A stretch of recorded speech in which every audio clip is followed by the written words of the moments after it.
حضور صلی اللہ علیہ وسلم فرماتے ہیں، مجھے جبرائیل علیہ السلام نے خبر دی، ماہ شعبان میں اللہ تعالیٰ رحمت کے 300 دروازے کھول دیتا ہے۔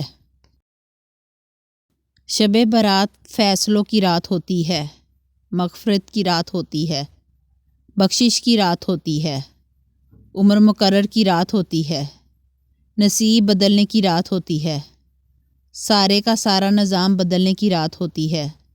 اے اللہ، ہم سب کے گناہ معاف فرمانا، ہمارے نصیب ہمارا مقدر سب کچھ بدل دینا۔ اے ہماری سانسوں کے مالک، ہم سب کو سلامت رکھنا۔ شب برات کو توبہ کی رات کہا جاتا ہے۔ توبہ کا مطلب یہ ہے کہ اے اللہ، میں آج کے بعد گناہ نہیں کروں گا۔ ہمارے نبی پاک صلی اللہ علیہ وسلم نے ہمیں یہ پیغام دیا ہے، فرمایا، اس رات جو اولاد مانگے گا رب اسے بھی عطا فرمائے گا۔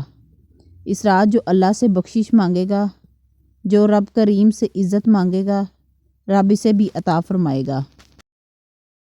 جب آ گئی ہیں جوش رحمت پہ ان کی آنکھیں، جلتے بجھا دیے ہیں، روتے ہنسا دیے ہیں۔ آج کی رات نہ خوابوں میں گزرنے پائے، آج کی رات ہے رو رو کے دعا کرنے کی۔ آج کی رات اعلیٰ ترین رات ہے، مجھے اپنی دعاؤں میں یاد رکھیں۔ میرے کریم سے گر قطرہ کسی نے مانگا، دریا بہا دیے ہیں، دربے بہا دیے ہیں۔